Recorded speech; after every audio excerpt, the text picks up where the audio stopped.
Yo. Greetings, ladies and gentlemen, and welcome to the Disturbing Wikipedia Articles Iceberg, Part 2. Let's jump right into it, shall we?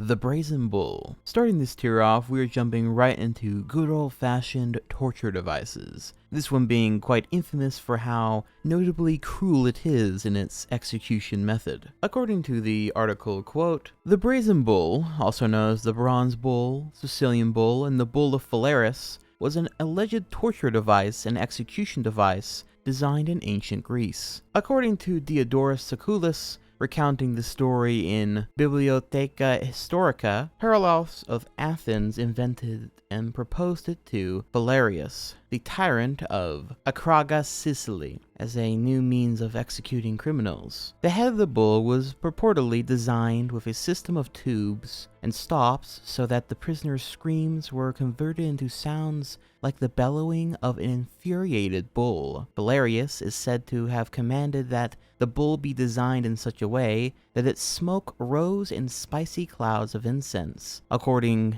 to legend, when the bull was reopened after a body was charred, the victim's scorched bones then shone like jewels and were made into bracelets. Stories allege after finishing construction on the execution device, Perullius said to Phalaris, "His screams will come to you through the pipes as the tenderest, most pathetic, most melodious bellowings." Perullius believed he would receive a reward for his invention. Instead, Phalaris, who was disgusted by these words, ordered its horn sound system be tested by Perullius himself, tricking him into getting into the bull. When Perullius entered, he was immediately locked in and the fire was set, so that Phalaris could hear the sounds of his screams. Before Perullius could die, Phalaris opened the door and took him away. After freeing him from the bull, Phalaris is then said to have taken Perullius to the top of a hill and thrown him off, killing him. Phalaris himself is claimed to have been killed in the Brazen Bull when he was overthrown by Telemachus, the ancestor of Theron, unquote. So yeah, a pretty messed up way to die overall. Mumi Yakoda. Quote, "Mumi Yakoda, born the 5th of October in 1964, is a Japanese citizen who was abducted by a North Korean agent in 1977 when she was a 13-year-old junior high school student. She was one of at least 17 Japanese citizens kidnapped by North Korea in the late 1970s and early 1980s. The North Korean government has admitted to kidnapping Yakoda, but has said that she died in captivity. Yakoda's parents and others in Japan have publicly expressed the belief that she is still alive in North Korea, however, and have waged a public campaign seeking her return to Japan," unquote. Those are the basic details of this, but going into a little bit more detail, quote, "Mumi Yakoda was abducted on the 15th of November 1977 at the age of 13 while walking from her school in her seaside village in Niigata Prefecture. It's believed that she was abducted because she happened to witness activities of North Korean agents in Japan, and so the agents wanted to silence her. North Korean agents reportedly dragged her into a boat and took her straight to North Korea to a facility where she was taught the Korean language. She was eventually assigned to a university where North Korean spies were taught foreign languages, customs, and practices. Here she taught Japanese to spies who were being trained to infiltrate Japan. Also at the earlier facility were two South Korean high school students, aged 18 and 16, who had been abducted from South Korea in August of 1977, and in August the next next year, 3 more 16-year-old South Korean students were abducted and taken to the same facility. These included Kim Young-nam, who would reportedly later marry Yakoda. After many years of speculation and no new leads, in January of 1997, information about Megumi's abduction was disclosed to Yakoda's parents by Tatsukichi Hiyomoto, a secretary to Diet member Atsushi Hashimoto, by a phone call. In 2002, North Korea admitted that she and others had been abducted, but claimed that she had committed suicide on the 13th of March in 1994, and returned what is said were her cremated remains. Japan stated that the DNA test showed they could not have been her remains, although it was later discovered that a junior faculty member with no previous analysis of cremated specimens had tested the remains and may have accidentally contaminated them. And her family does not believe that she would have committed suicide. She is believed to have been abducted by Sin Gwang-soo, unquote. So yeah, and it is widely believed to this very day, especially in Japan, that Megumi is still alive. But there isn't a whole lot of evidence to speak of regarding her actual fate besides unsubstantiated claims and no real hard evidence one way or the other. There is also, interestingly enough, a manga written by Megumi's mother and father and illustrated by Soichi Moto about the incident, published by the government of Japan, detailing her last days in Japan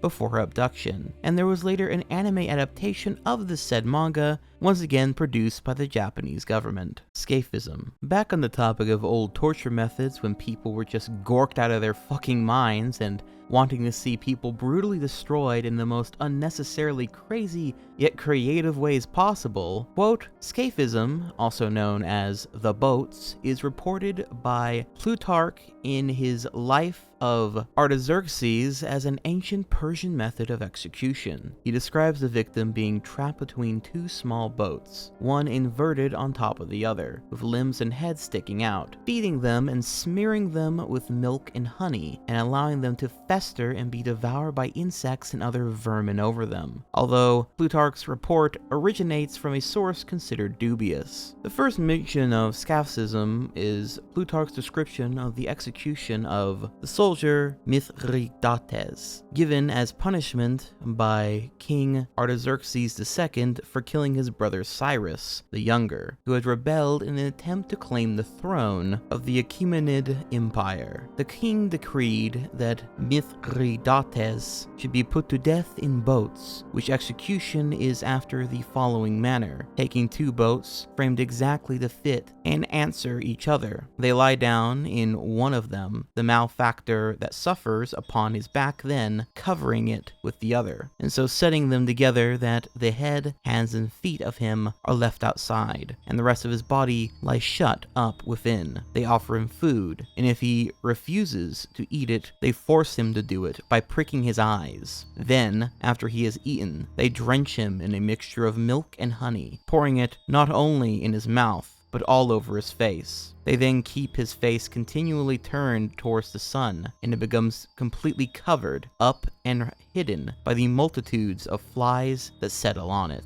And as within the boats, he does what those that eat and drink must need to do. Creeping things and vermin spring out of the corruption and rottenness of the excrement, and these entering into the bowels of him, his body is consumed. When the man is manifestly dead, the uppermost boat being taken off, they find his flesh devoured, and swarms of noisome creatures preying upon, and, as it were, growing to his inwards. In this way, Mithridates, after suffering for 17 days, at last expired, unquote. So in other words, he was eaten alive by fucking rats and bugs and shit and pissed himself until he finally died after 17 days. So, you know, pretty damn gross, needless to say. Enhanced interrogation techniques. We are still very much in the world of torture, but these ones are much more modern forms of torture, with death not really being the ultimate goal, but instead to ascertain information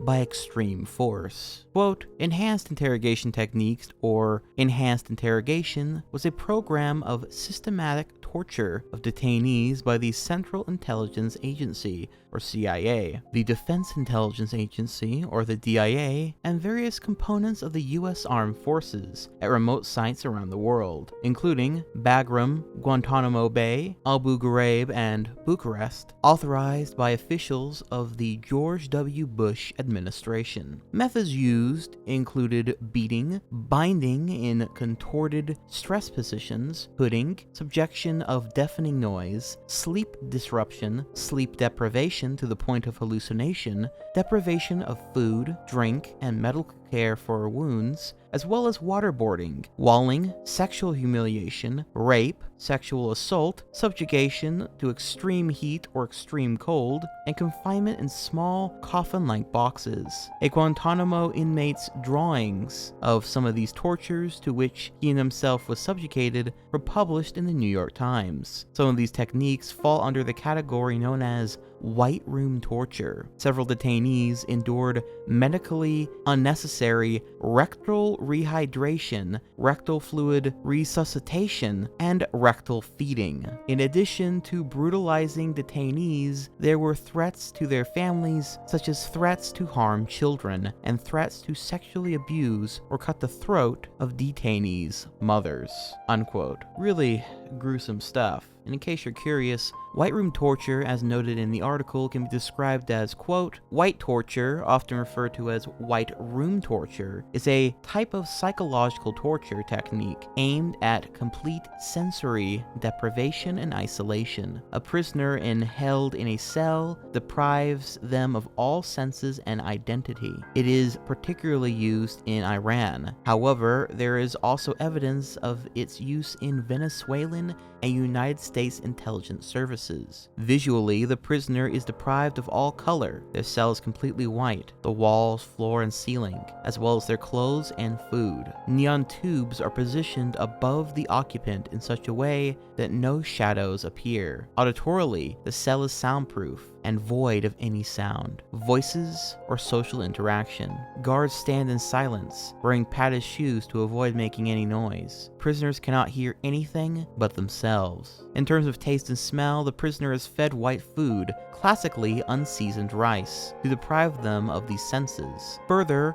all surfaces are smooth, robbing them of the variability of touch sensations. Detainees are often held for months or even years. The effects of white torture are well documented in a number of testimonials. Typically, prisoners will become depersonalized by losing personal identity for extended periods of isolation. Other effects can include hallucinations or psychosis." Unquote. There is a lot more to cover in this article. Like, this is probably one of the biggest Wikipedia articles I've personally come across, with a lot of government conspiracy, controversy, and more descriptions of torture and who exactly was tortured and who tortured them, etc. It also goes into 9/11 stuff, Bush administration stuff, and while I could go into a fair bit more detail here, I don't want one article to take up like 30 to 40 minutes in this video. But needless to say, I think you get the core idea behind what exactly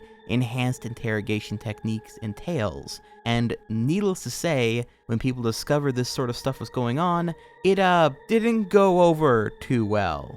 Immurement. Quote, "Immurement, also known as immuration or live entombment, is a form of imprisonment, usually until death, in which someone is placed within an enclosed space without exits. This includes instances where people have been enclosed in extremely tight confinement, such as within a coffin. When used as a means of execution, the prisoner is simply left to die from starvation or dehydration. This form of execution is distinct from being buried alive, in which the victim typically dies from asphyxiation. By contrast, immurement has also occasionally been used as an early form of life imprisonment, in which cases the victims were regularly fed and given water. There have been a few cases in which people have survived for months or even years after being walled up. as well as some people, such as anchorites, that's someone who, for religious reasons, withdraws from secular society to be able to lead an intensely prayer-oriented, ascetic or Eucharist-focused life, have volunteered to be immured. Notable examples of immurement as an established execution practice, with death from thirst or starvation as the intended aim, are attested. Women in the Roman Empire who were vestal virgins faced live entombment as punishment when they were found guilty of breaking their chastity vows. Immurement has also been well established as a punishment of robbers in Persia, even into the early 20th century. Some ambiguous evidence exists of immurement as a practice of coffin-type confinement in Mongolia. One famous, but likely mythical immurement was that of Anarkali by Emperor Akbar because of her supposed relationship with Emperor Jahangir. As a motif in legends and folklore, many tales of immurement exist. In the folklore, immurement is prominent as a form of capital punishment, but it is used as a type of human sacrifice to make buildings sturdy, has many tales attached to it as well. Skeletal remains have been, from time to time, found behind walls and in hidden rooms, and on several occasions have been asserted to be evidence of such sacrificial practices, or of such a form of punishment." Unquote. More on details about that later on, by the way. So yeah, once again, though, quite a terrible fate to befall you. The Pit of the Spair. Now, I'm gonna say this about quite a few entries throughout this whole iceberg, but this one's pretty fucked up. Quote, "The Pit of the Spair was a name used by American comparative psychologist Harry Harlow for a device he designed, technically called a vertical chamber apparatus, that he used in experiments on rhesus macaque monkeys at the University of Wisconsin-Madison in the 1970s. The aim of the research was to produce an animal model of depression. Researcher Steven Suomi described the device as little more than a stainless steel trough with sides that sloped to a rounded bottom. Harlow had already placed newly born monkeys in isolation chambers for up to 1 year. With the Pit of the Spair, he placed monkeys between 3 months to 3 years old who had already bonded with their mothers in the chamber alone for up to 10 weeks. Within a few days, they had stopped moving about and remained huddled in a corner." Unquote. So that's the rub. This man, Harry Harlow, did an experiment on baby monkeys by putting them in an awkwardly designed steel cage to see if they would eventually get depressed when left all alone. And surprise, surprise, they did. But going into a little more detail, specifically the background on this Harry Harlow and the state of his mind he was in back then, I think is interesting, because it honestly reads like a villain backstory. Quote, "Much of Harlow's scientific career was spent studying maternal bonding, what he described as the nature of love. These experiments involved rearing newborn total isolates and monkeys with surrogate mothers, ranging from taling-covered cones to a machine that modeled abusive mothers by assaulting the baby with cold air or spikes. In 1971, Harlow's wife died of cancer, and he began to suffer from depression. He was treated and returned to work. As Lauren Slater writes, his colleagues noticed a difference in his demeanor. He abandoned his research into maternal attachment and developed an interest in isolation and depression. Harlow's first experiments involved isolating a monkey in a cage surrounded by steel walls with a small one-way mirror so the experimenters could look in, but the monkey could not look out. The only connection the monkey had with the world was when the experimenter's hands changed his bedding or delivered fresh water and food.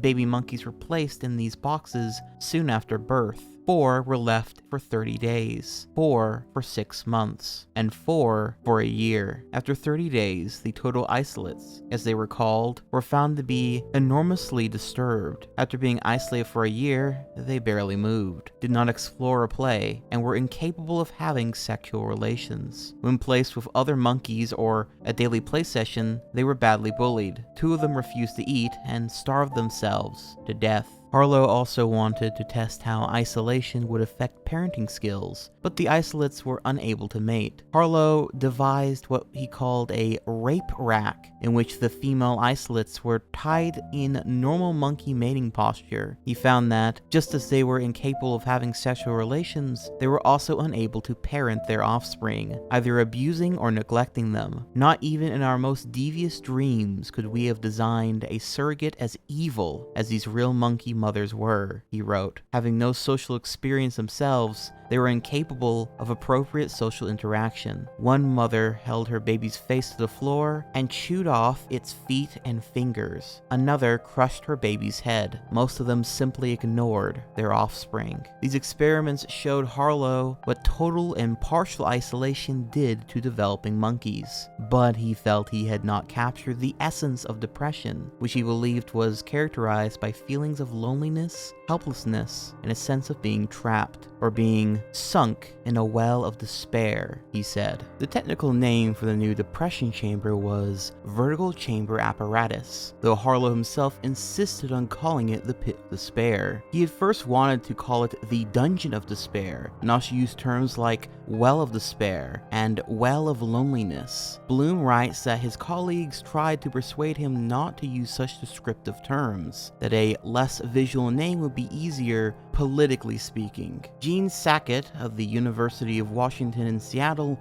one of Harlow's doctoral students who went on to conduct additional deprivation studies, said he first wanted to call it a dungeon of despair. Can you imagine the reaction to that? Most of the monkeys placed inside it were at least 3 months old and had already bonded with others. The point of the experiment was to break those bonds in order to create the symptoms of depression. The chamber was a small inverted metal pyramid with slippery slides slanting down to a point. The monkey was placed in the point. The opening was covered with mesh. The monkeys would spend the first day or two trying to climb up the slippery slopes. After a few days, they gave up. Harlow wrote, most subjects typically assume a hunched position in a corner of the bottom of the apparatus. One might presume at this point that they find their situation to be hopeless. Stephen J. Suomi, another one of Harlow's doctoral students, placed some monkeys in the chamber in 1970 for his PhD. He wrote that he could find no monkey who had any defense against it. Even the happiest monkeys came out damaged, unquote. So yeah, unbelievably disturbing and evil shit overall. And in case you're wondering what the reaction to this generally was, it was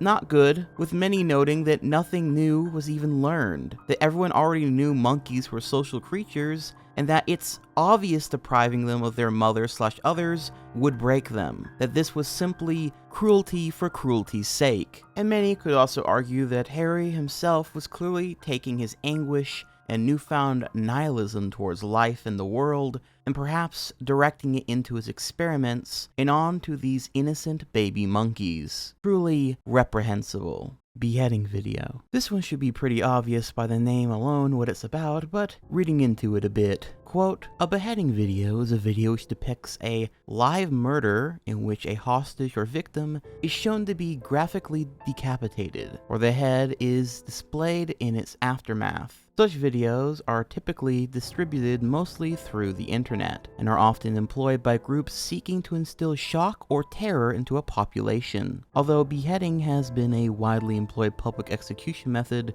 since the ancient Greeks and Romans, videos of this type only began to arise in 2002, with the beheading of Daniel Pearl, and the growth of the internet in the information age, which allowed groups to anonymously publish these videos for public consumption. The beheadings shown in these videos are usually not performed in a classical method, decapitating a victim quickly with a blow from a sword or axe, but by the relatively slow and torturous method of slicing and sawing the victim's neck while still alive with a knife. The first beheading by the National Movement for the Restoration of Pakistani Sovereignty was of Daniel Pearl in 2002. The videos were popularized in 2004 by Abu Musab al-Zarqawi, a radical Islamic militant. The videos caused controversy among Islamic scholars, some of whom denounced them as against Islamic law. Al-Qaeda did not approve, and Osama bin Laden considered them poor public relations. Regardless, they became popular with a certain Islamic terrorist groups such as the Islamic State of Iraq and the Levant. Early videos were grainy and unsophisticated, but according to the Chicago Sun-Times, had by 2004 been growing in sophistication, using animated graphics and editing techniques apparently aimed at embellishing the audio to make the victim's final moments seem more disturbing. These videos are often uploaded to the internet by terrorists, then discussed and distributed by web-based outlets, such as blogs, shock sites, and traditional journalistic media. In 2013, a beheading video by a Mexican drug cartel spread virally on Facebook. The nonprofit organization Family Online Safety Institute petitioned Facebook to remove the video. Initially, Facebook refused. They later complied and subsequently clarified their policies, stating that beheading videos would only be allowed if posted in a manner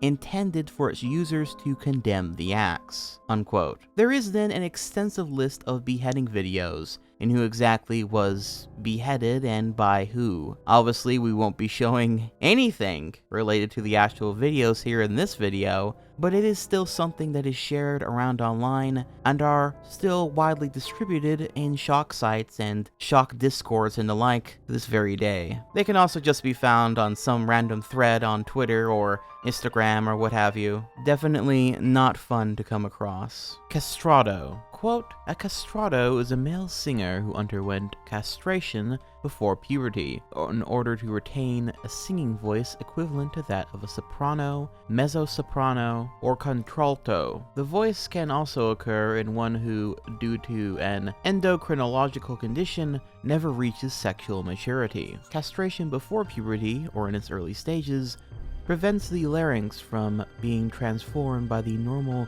physiological events of puberty. As a result, the vocal range of prepubescence shared by both sexes is largely retained, and the voice develops into adulthood in a unique way. Prepubescent castration for this purpose diminished greatly in the late 18th century, unquote. So yeah, in short, this is the practice of guys having their nuts removed so they can still sing in higher pitch and continue their opera career or whatever. Quite the short-sighted decision, I would say, and there are some other strange medical anomalies that can happen due to this decision, as noted later in the article. Quote, as the castrato's body grew, his lack of testosterone meant that his epiphysis, or bone joints, did not harden in a normal manner. Thus, the limbs of a castrati often grew unusually long, as did their ribs. This combined with intensive training gave them unrivaled lung power and breath capacity. Operating through small child-sized vocal cords, their voice were also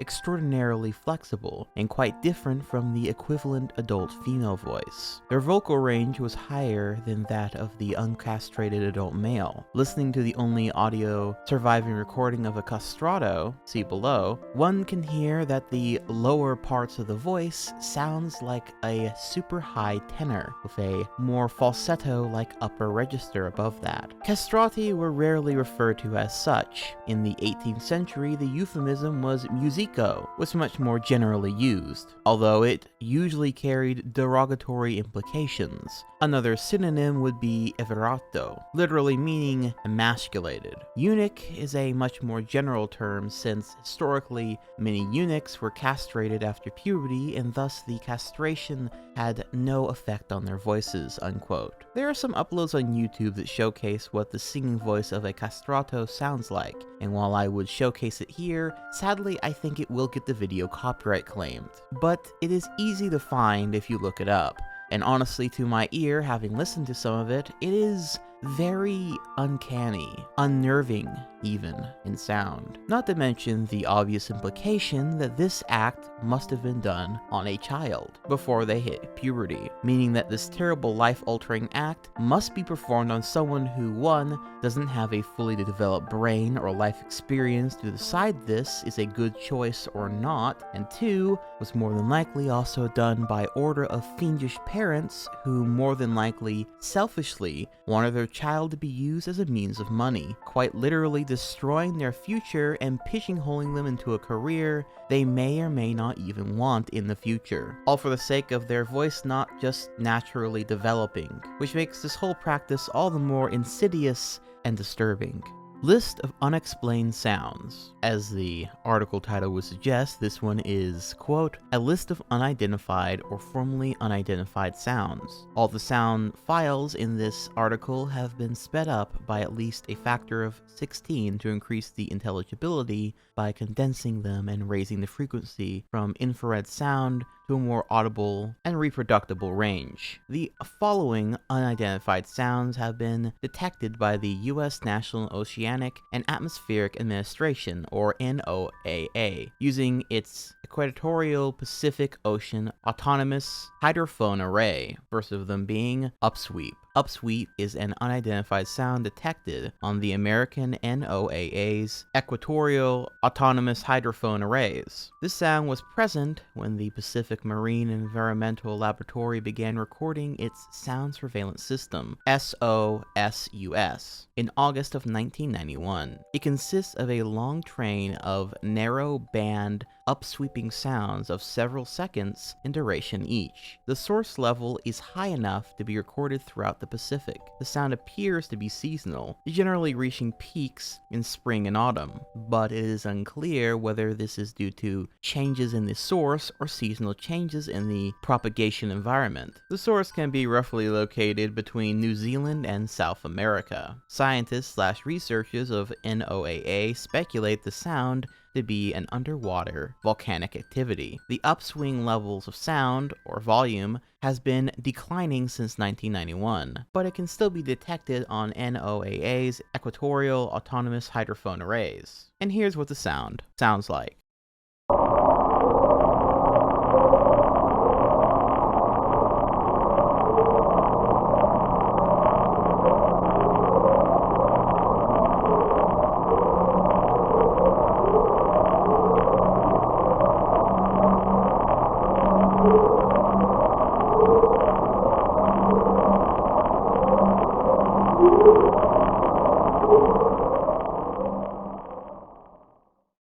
Whistle. This sound, dubbed the whistle, was recorded by the Eastern Pacific Autonomous Hydrophone on July 7th of 1997 at 7:30 GMT. According to NOAA, the whistle is similar to volcanogenic sounds previously recorded in the Mariana Volcanic Arc of the Pacific Ocean. NOAA also stated that locating the source of an event requires at least 3 recording instruments, and since the whistle was only recorded on the NW hydrophone, the sound could have traveled a great distance from its source volcano before detection. And here's what that sound sounds like.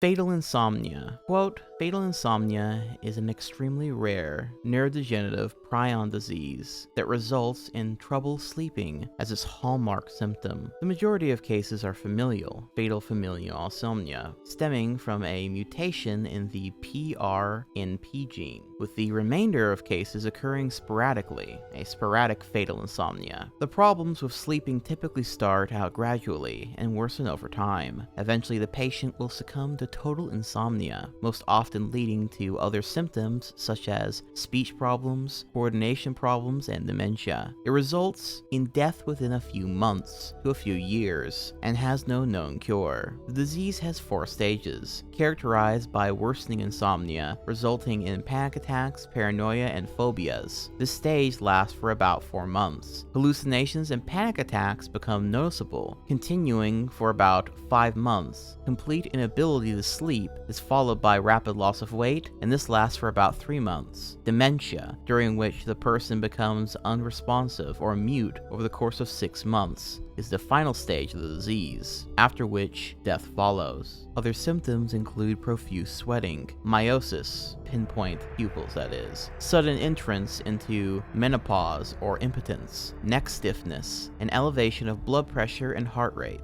The sporadic form of the disease often presents with double vision. Prolonged constipation is common as well. As the disease progresses, the person becomes stuck in a state of pre-sleep limbo, or hypnagogia, which is a state just before sleep in healthy individuals. During these stages, people commonly and repeatedly move their limbs as if they were dreaming." Unquote. Really scary stuff, and trust me, we'll be talking about more prion-based diseases later on in the iceberg. Stone Man Syndrome. And right into another terrifying disease, quote, "Fibrodysplasia ossificans progressiva, also known as Munchheimer disease, or formerly myositis ossificans progressiva, is an extremely rare connective tissue disease in which fibrous connective tissue, such as muscle, tendons, and ligaments, turn into bone tissue. It is the only known medical condition where one organ system changes into another. It is a severe disabling disorder with no cure. FOP is caused by a mutation in the gene ACVR1. The mutation affects the body's repair mechanism, causing fibrous tissue, including muscle, tendons, and ligaments, to become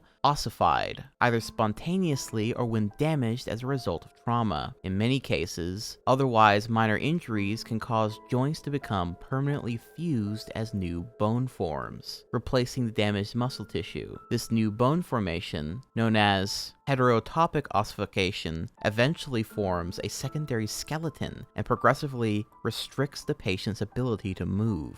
Bone formed as a result of this process is identical to normal bones, simply in improper locations. Circumstantial evidence suggests that the disease can cause joint degradation, separation from its characteristic bone growth. Surgical removal of the extra bone growth has been shown to cause the body to repair the affected area with an additional bone, although the rate of the bone growth may differ depending on the patient. The condition ultimately leaves sufferers immobilized as new bone replaces musculature and fuses with the existing skeleton. This has earned FOP the nickname Stone Man disease. Unquote. Probably gonna hear me say this about a million times, but once again, really terrifying stuff. This one in particular really makes your body feel stiff, like you're suddenly very acutely aware and thankful that you can move your neck and limbs. Holodomor. Quote, "The Holodomor, also known as the Ukrainian famine, was a man-made famine in Soviet Ukraine from 1932 to 1933 that killed millions of Ukrainians. The Holodomor was part of the wider Soviet famine of 1930 to 1933, which affected the major grain-producing areas of the Soviet Union. While scholars are in consensus that the cause of the famine was man-made, whether the Holodomor constitutes a genocide remains a dispute. Some historians conclude that the famine was deliberately engineered by Joseph Stalin to eliminate the Ukrainian independence movement. Others suggest that the famine was primarily the consequence of rapid Soviet industrialization and collectivization of agriculture. A middle position held, for example, by historian Andrea Graziosi is that the initial cause of the famine were an unintentional byproduct of the process of collectivization,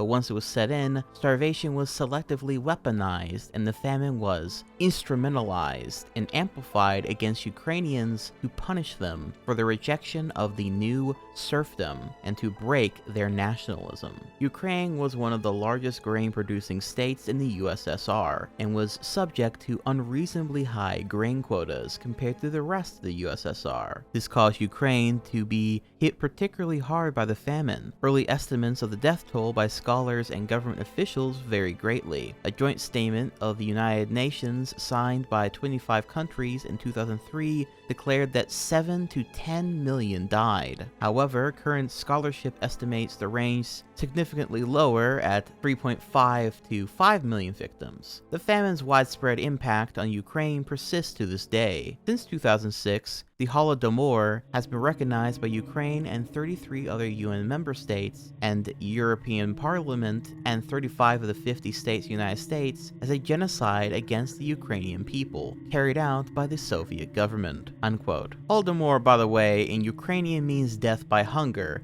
killing by starvation, or sometimes murder by hunger or starvation, which describes the whole thing fairly well, and is, yet again, one of the other absolute atrocities caused by Soviet Russia and communism as a whole. And to be clear, the Soviet rations and the scope of this famine by their orders was so great during the Holodomor that widespread cannibalism actually began, with it being some people's only means of any type of food. With the article noting, quote, "Survival was a moral as well as a physical struggle." A woman doctor wrote to a friend in June of 1933 that she had not yet become a cannibal, but was not sure that I shall not be one by the time my letter reaches you. The good people died first. Those who refused to steal or to prostitute themselves died. Those who gave food to others died. Those who refused to eat corpses died. Those who refused to kill their fellow man died. Parents who resisted cannibalism died before their children did. At least 2,505 people were sentenced for cannibalism in the years 1932 to 1933 in Ukraine, though the actual number of cases was certainly much higher. Most cases of cannibalism were necrophagy, the consumption of corpses of people who had died from starvation, but the murder of children for food was common as well. Many survivors told of neighbors who had killed and eaten their own children. One woman asked why she had done this, answered that her children would not survive anyway, but this way, she would. She was arrested by the police. The police also documented cases of children being kidnapped, killed and eaten, and stories of children being hunted down as food, circulated in many areas. When nearly all grain and any kinds of animal meat had been exhausted, a black market arose in human flesh, and it may even have entered the official economy. The police kept a close eye on butcher shops and slaughterhouses, trying to prevent them from bringing human flesh into circulation. The Italian consul, Sergio Gradenigo, nevertheless, reported from Kharkiv that the trade of human meat becomes more active. Unquote. Truly gnarly shit. Yet again, a showcase of yet another genocide done under the name of communism, which, while claiming to empower the common man, only killed him and his children, all while feeding the men at the top. Green boots. In short, this one refers to, quote, the body of an unidentified climber that became a landmark on the main northeast ridge route on Mount Everest. The body has not been officially identified, but is believed to be Siwang Paljor, an Indian member of the Indo-Tibetan Border Police expedition, who died as part of the 1996 climbing disaster on the mountain wearing green toe-flash mountaineering boots. All expeditions from the north side encountered the body curled in the limestone clove cave at 8,500 meters, or 27,900 feet, until it was moved by members of a Chinese expedition in 2014, unquote. Mind you, the reason he became a landmark on Mount Everest is because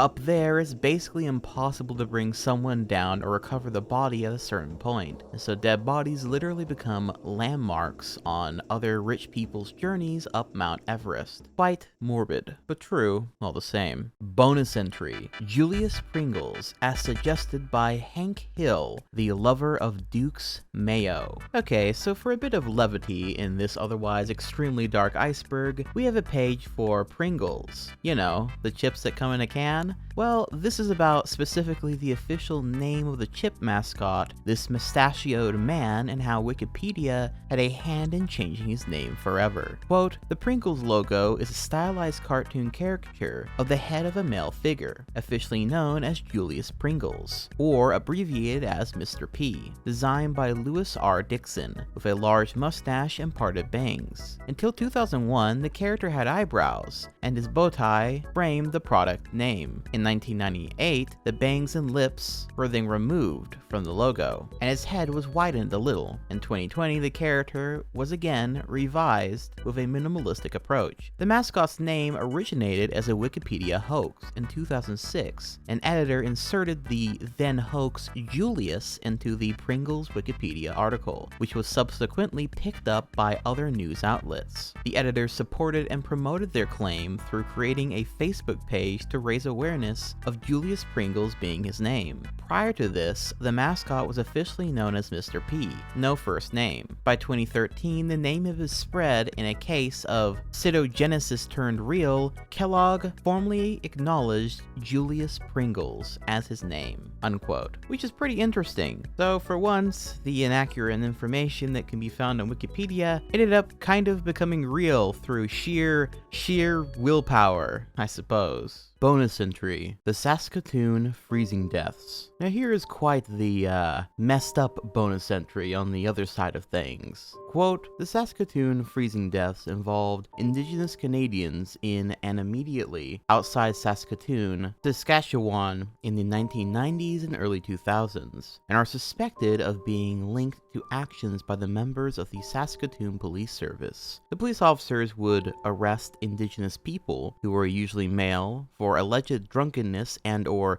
disorderly behavior, sometimes without cause. The officers would then drive them to the outskirts of the city at night in the winter and abandon them, leaving them stranded in sub-zero temperatures. The practice is known as taking Indigenous people for starlight tours and dates back to at least 1976. As of 2021, despite convictions for related offenses, no police officer has been convicted specifically for having caused freezing deaths. Victims who died from hypothermia include Rodney Nistus, Lawrence Winger, and Neil Stonechild. Between 2012 and 2016, the Starlight Tour section of the Saskatoon Police Service's English Wikipedia article was deleted several times. An internal investigation revealed that 2 of the edits originated from a computer within the police service. Allison Edwards, a spokesperson for the force, denied that the removal of content was officially approved by the force, and on March 31st of 2016, the Saskatoon Star Phoenix reported that Saskatoon police have confirmed that someone from the inside of the police department deleted references to the Starlight Tours from the Wikipedia webpage about the police force. According to the report, a police spokeswoman acknowledged that the section on Starlight Tours had been deleted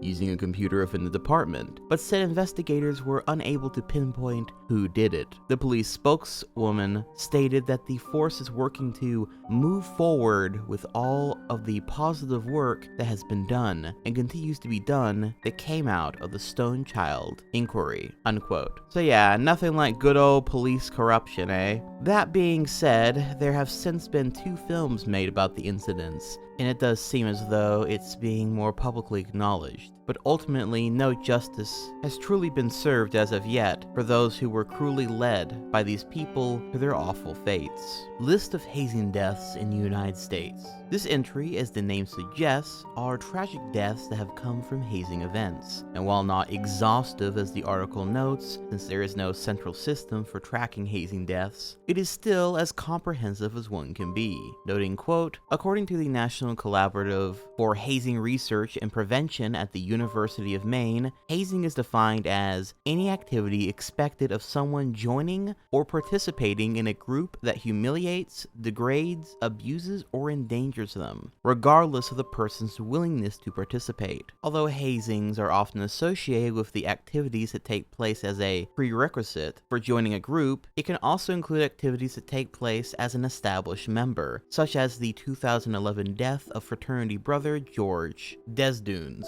There has been at least one university hazing death each year from 1969 to 2021. Over 200 university hazing deaths have occurred since 1838, with 40 deaths between 2007 and 2017 alone. Alcohol poisoning is the biggest cause of death, unquote. So, with that in mind, I'll read off a few examples. Quote, the earliest recorded death comes from 1738, with Daniel Rees having died in what is described as, quote, during a mock initiation, flaming liquid was thrown onto him by Masons led by Evan Jones. He died within days, and Jones was found guilty for manslaughter and branded. Benjamin Franklin, yes, that Benjamin Franklin, a member of the group, appeared as witness for the prosecution. Then, on June 6, 1892, Wilkins Rustin would be led blindfolded through the streets during his fraternity initiation towards Moriarty's Cafe, a popular student hangout. He was told to run and did so at top speed, and he ended up running into a sharp carriage pole, injuring himself. He was rendered unconscious, but the injury was not thought to be serious at the time. He suffered an intestine rupture and died 5 days after of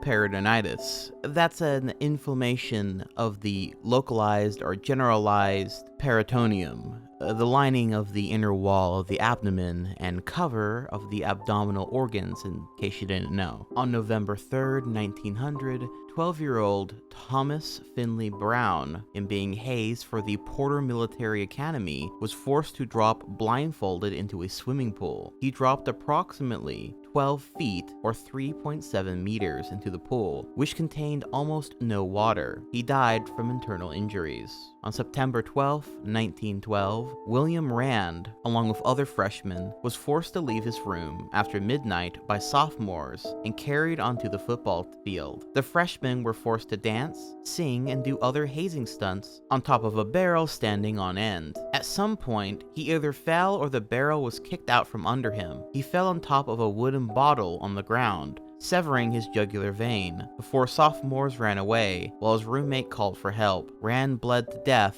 7 minutes after the fall, before medical help could reach him. On November 12, 1974, William Flowers, along with other pledges, was digging a deep hole in the sand, said to be a symbolic grave, when the walls collapsed and Flowers was buried, causing his death. His death spurred an anti-hazing statute in New York. Flowers would have been the first black member of the ZBT at Monmouth had he survived. On April 21st, 1977, Robert Brazil died of a heart attack following weeks of intense hazing that included beatings, paddlings, being forced to run long distances, and sleep deprivation. And in a more recent example, on March 17, 2019, B. Castr was allegedly plied with dangerous quantities of alcohol, hazed, while visibly incapacitated and suffering, was dropped on her head, held up, and staged for photographs with a trash bag tied around her neck to catch her vomit, and left in a bedroom on her back. Struggling to breathe while CSP members partied on, Castr was found in bed no longer breathing. EMS was not immediately summoned. Instead, friends carried her to the car and drove her to the hospital, where she was pronounced dead shortly after arrival of acute ethanol intoxication, with a blood alcohol content of 0.352. It was determined that Castr's blood alcohol was likely much higher hours earlier when she was alive, and her body struggled to process the alcohol, unquote. I could go on for a very, very long time, as this page is quite extensive and has numerous deaths, mostly, as it notes before, having to do with extreme consumption of alcohol and some of the actions that take place during that, or just simply from alcohol poisoning. But I think you more than get the point by now. With all that said, all these deaths are truly tragic. Nutty Putty Cave. Quote, Nutty Putty Cave is a hydrothermal cave located west of Utah Lake in Utah County. The cave was formerly popular with amateur professional cavers alike despite being known for its narrow passageways. It was closed to the public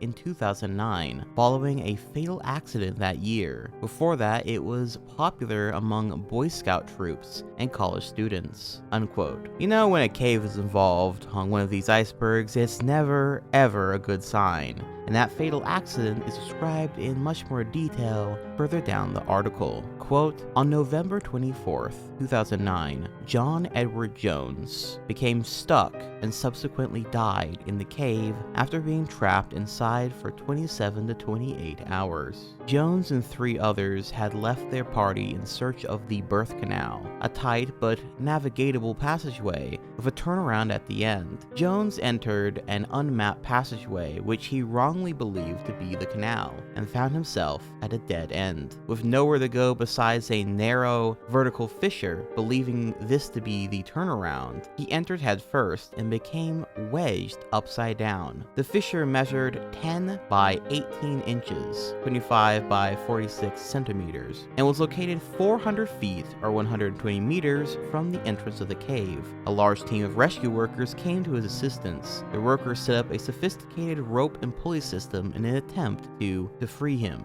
but the system failed when put under strain, plunging Jones back into the hole. Jones ultimately suffered cardiac arrest due to the strain placed upon his body over several hours by his inverted, compressed position. Rescuers concluded that it would be too dangerous to attempt to retrieve his body, and landowners and Jones' family came to an agreement that the cave would be permanently closed, with the body sealed inside. As a memorial to Jones, explosives were set to collapse the ceiling close to Jones' body, and the entrance hole was filled with concrete to prevent further access. Some members of the caving community opposed the cave's closure. Facebook community groups petitioned to save the cave, but failed. Although cavers had to cut their way through a gated entrance prior, the explosives used to close the passage and the cemented entry made this difficult, if not impossible, to do again. A film about the tragedy titled The Last Descent was released on September 16th.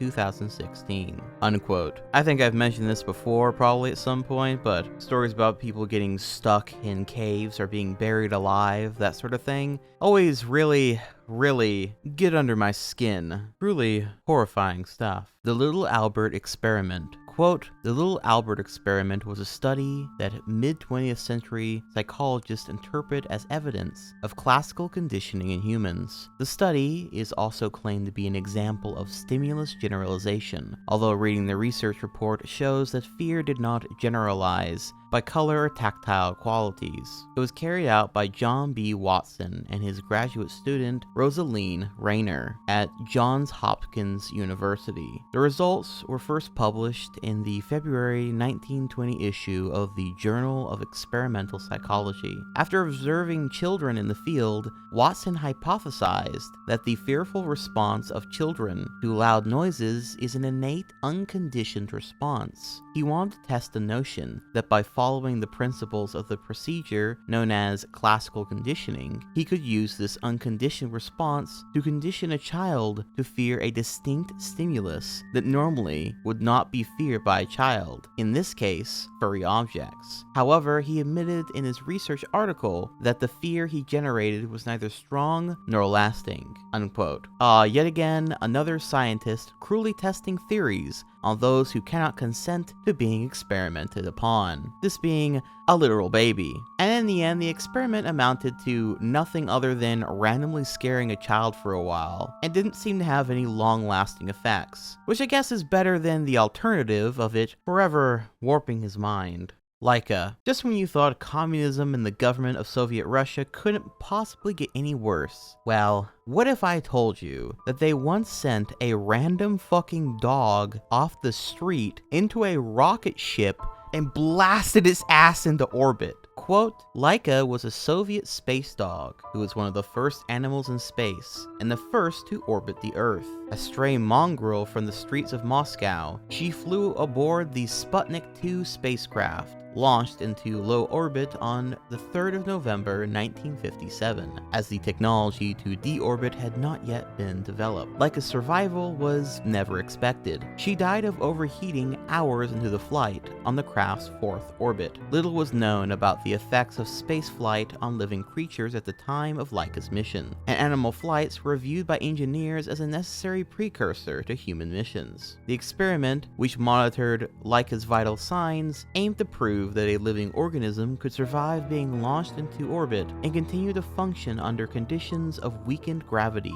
and increased radiation, providing scientists with some of the first data on the biological effects of spaceflight. Laika's death was possibly caused by a failure of the central R7 substainer to separate from the payload. The true cause and time of her death were not made public until 2002. Instead, it was widely reported that she died when her oxygen ran out on day 6, or, as the Soviet government initially claimed, she was euthanized prior to oxygen depletion. In 2008, a small monument to Laika depicting her standing atop a rocket was unveiled near the Military Research Center in Moscow that prepared her flight. She also appears on the monument to the Conquerors of Space in Moscow." Unquote. Now, that's an interesting story of a dog being launched into space and dying, but what if I told you that there was multiple other cases of them launching dogs into space, and their fates were a little more explosive,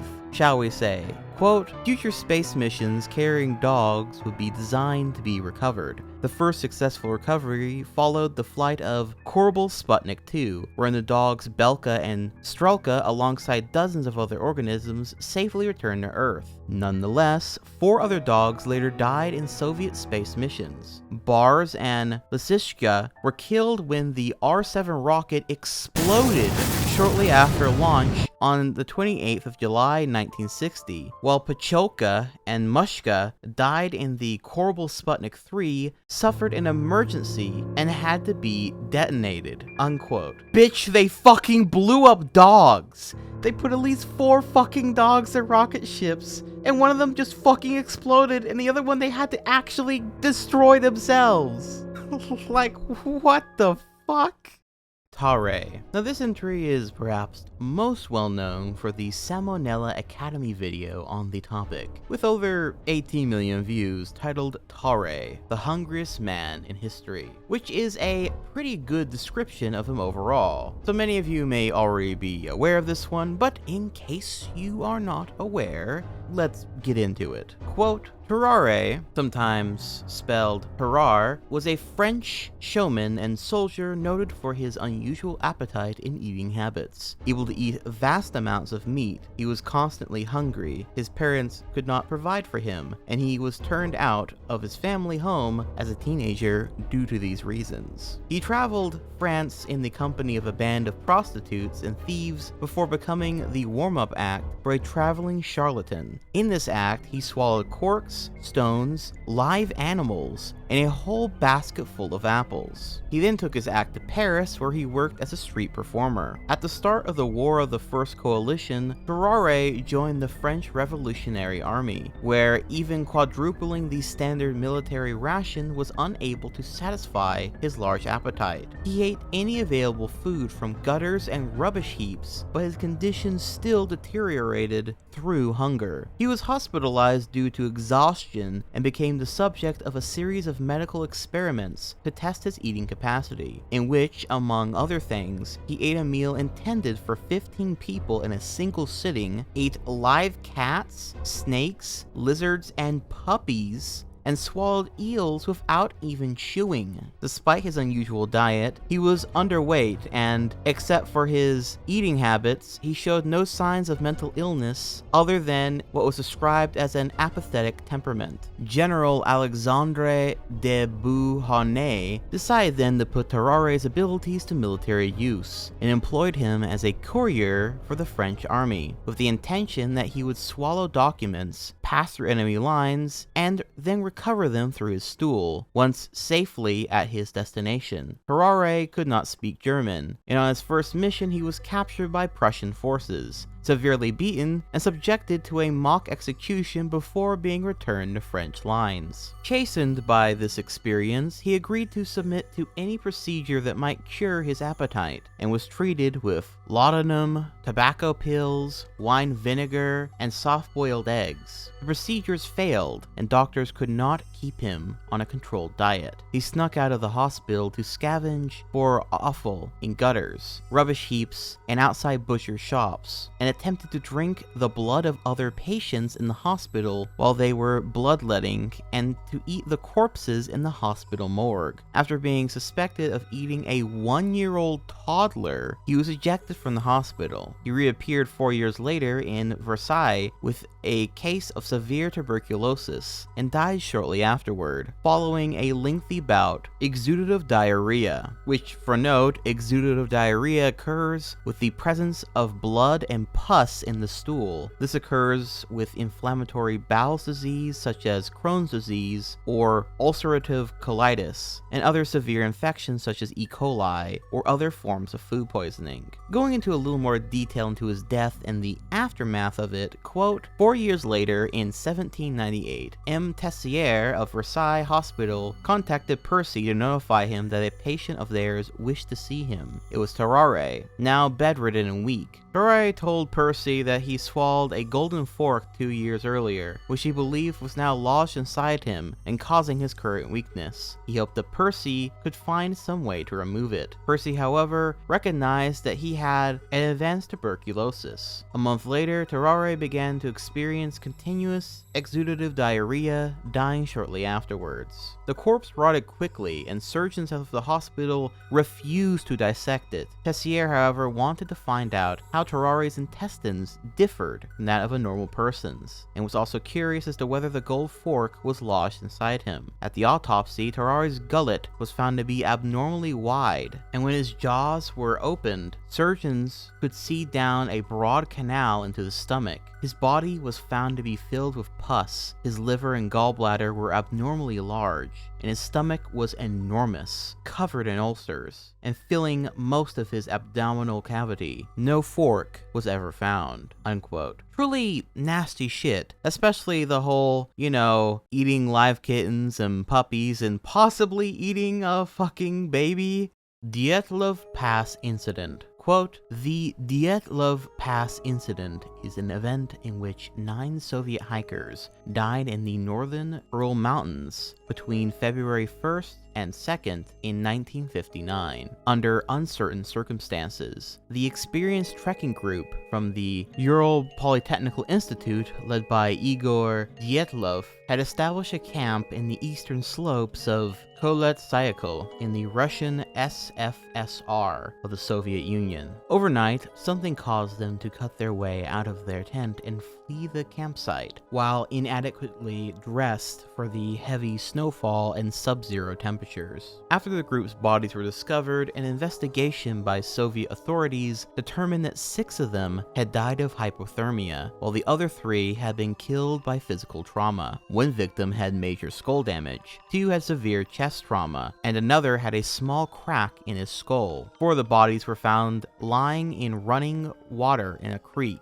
and 3 of these 4 had damaged soft tissue on the head and face. 2 of the bodies had missing eyes, 1 had a missing tongue, and 1 had missing eyebrows. The investigation concluded that a compelling natural force had caused the deaths. Numerous theories have been put forward to account for the unexplained deaths, including animal attacks, hypothermia, an avalanche, katabatic winds, infrared sound-induced panic, military involvement, or some combination of these factors. Russia opened a new investigation to the incident in 2019, and its conclusions were presented in July of 2020, that an avalanche had led to the deaths. And what's more, and what is probably one of the craziest pieces of trivia connected to this case, in the mystery and discovery of how exactly this all happened, was that it was first discovered thanks to the animated movie Frozen. As per noted from the IndieWire article written by Zach Scharf, quote, Per National Geographic, many argue that the avalanche theory initially proposed in 1959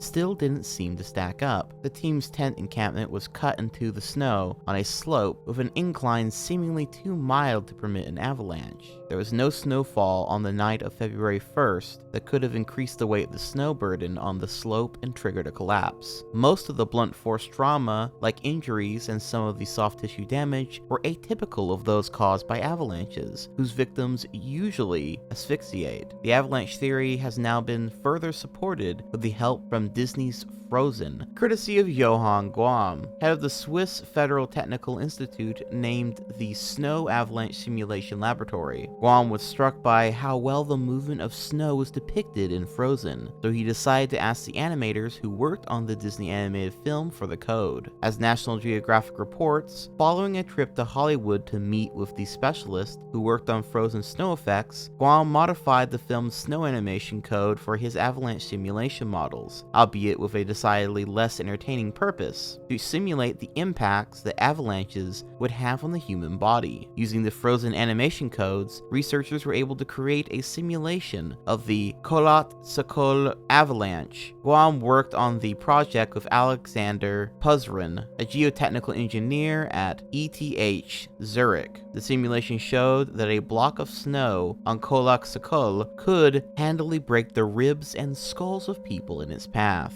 unquote, which is actually super cool that animation was able to help in solving a long over mystery like this one. But getting back to the Wikipedia article, quote, survivors of the avalanche had been forced to suddenly leave their camp in low visibility conditions in inadequate clothing and had died of hypothermia. Andrei Kurakov, deputy head of the regional prosecutor's office, said it was a heroic struggle. There was no panic, but they had no chance to survive themselves under the circumstances. A study led by scientists from the EPFL and ETH Zurich, published in 2021, suggested that a type of avalanche known as a slab avalanche could explain some of the trekkers' injuries. A mountain pass in the area was later named Dyatlov Pass in memory of the group. In many languages, the incident is now referred to as the Dyatlov Pass incident. However, the incident occurred about 1,700 meters or 5,600 feet away on the eastern slope of Kholat Sakol. A prominent rock outcrop in the area now serves as a memorial to the group. It is located about 500 meters or 1,600 feet to the east-southeast of the actual site of the final camp, unquote.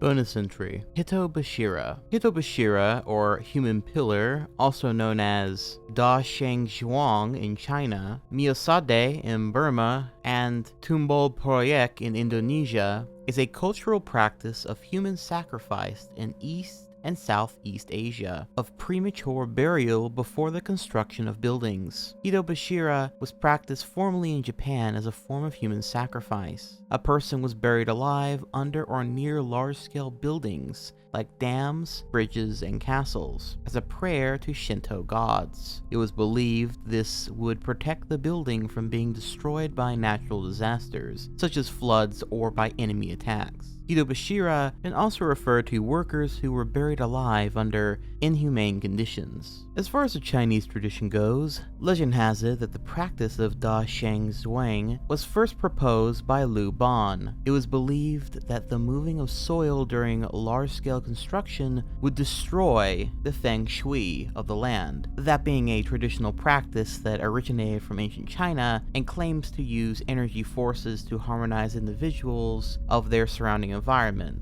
The term feng shui means literally wind water. From ancient times, landscapes and bodies of water were thought to direct the flow of universal qi, or cosmic current, or energy, through places and structures. More broadly, feng shui includes astronomical, astrological, architectural, cosmological, geographical, and topographical dimensions. But getting back on track, large-scale construction was also thought thought to anger the ghosts of people who had died unjustly, causing accidents during construction. Daxing Zhuang was proposed to suppress such evils and reduce the number of incidents during construction. However, the earliest archaeological evidence of Daxing Zhuang is a case discovered in the Dongzhou excavation of Zhenghou, Henan province, where the remains of an infant used in the foundation of the Arlito culture were found. There is also a legend that the construction of bridges in the ancient era required the sacrifices of both a young girl and a boy. The boy will be buried within the pier at the front of the bridge, while the girl will be buried within the pier at the back of the bridge. During the reign of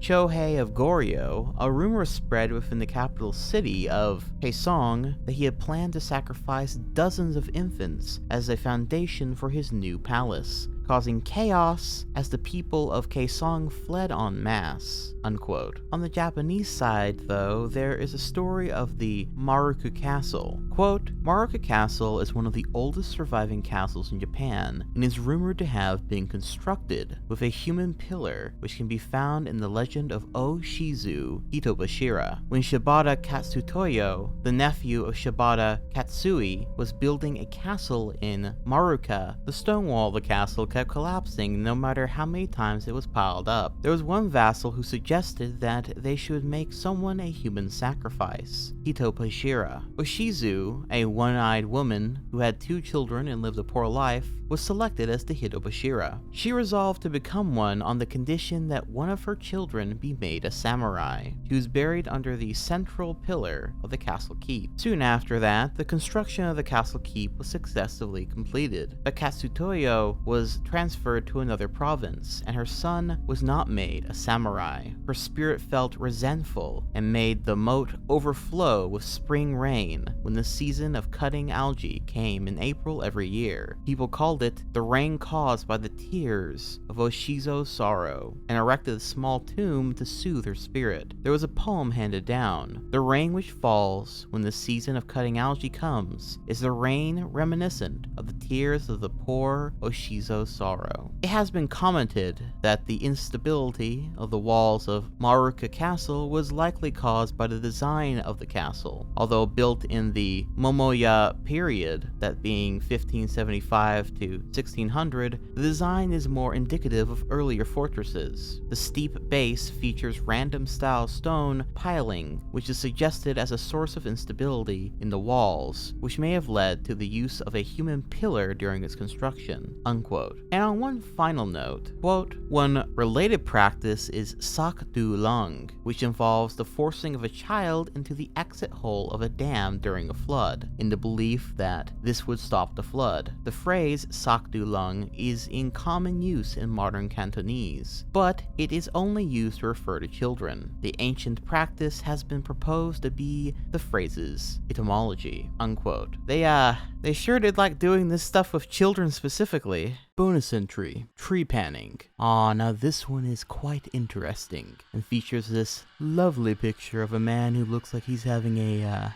splendid time. Tree panning is described by the article as, quote, tree panning, also known as trepanation, trepanation, and tree finning, or making a burr hole. The verb trepan describes from Old French, from medieval Latin, trepanum, from Greek, trupanon, literally borer or auger, is a surgical intervention in which a hole is drilled or scraped into the human skull. The intentional perforation of the cranium exposes the dura mater to treat health problems related to intracranial diseases or release pressured blood buildup from an injury. It may also refer to any burr hole created through other body surfaces, including nail beds. A trephine is an instrument used for cutting out a round piece of skull bone to relieve pressure beneath the surface. In ancient times, holes were drilled into a person who was behaving in what was considered an abnormal way to let out what people believed were evil spirits. Evidence of trepanation has been found in prehistoric human remains from Neolithic times onward. The bone that was trepanned was kept by the prehistoric prehistoric people and may have been worn as a charm to keep evil spirits away. Evidence also suggests that trepanation was primitive emergency surgery after head wounds to remove shattered bits of bone from a fractured skull and clean out the blood that often pulls under the skull after a blow to the head. Hunting accidents, falls, wild animals, and weapons such as clubs or spears could have caused such injuries. Trepanations appear to have been most common in areas where weapons that could produce skull fractures were used. The primary theories for the practice of trepanation in ancient times include spiritual purposes and treatment for epilepsy, head wound, mental disorders, and headache, although the latter may be just an unfounded myth.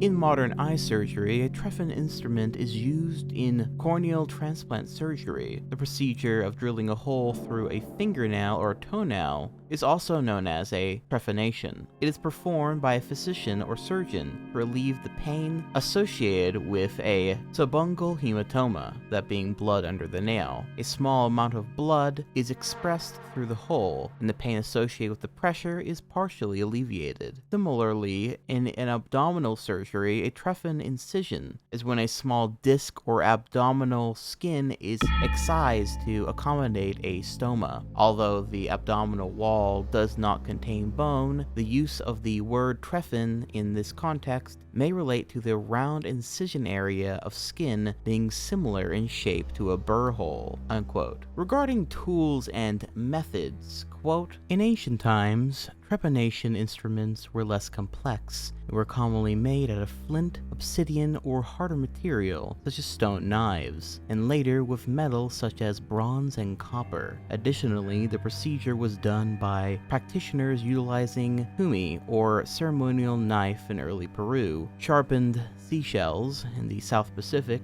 a trephine drill, bronze knife, etc. The Greeks and Romans were the first to design medical instruments that were used to penetrate the skull. Such instruments include a teraba serrata, made to perforate the cranium by manually rolling the instrument between the surgeon's hand. By the Renaissance period, when trepanation was routinely performed, a range of instruments was developed to accommodate the demand. As many as 5 main methods were found for trephination: rectangular intersecting cuts, scraping utilizing an abrasive instrument such as flint, circular grooving, boring and cutting by a circular trephine or crown saw, burr hole done by drilling circular holes closely to create a space and then cut/chisel the bone between the holes. The scraping method was found to be the most common in prehistoric times. The differences in method vary in the amount and depth of bone being removed. Trepanation surgical procedures include exposure of the dura mater without damaging the underlying blood vessels, meninges, and brain. Over time, the skin will reform over the puncture site, but the hole in the skull will remain. The location of the trepanation on the skull varies by geographical region and period. Common locations are the frontal and occipital bones. In most cases, trepanation was a one-off operation, with only a small percentage of the trepan skulls having undergone more than one surgery. In those with multiple openings, the extent of bone remodeling helps identify whether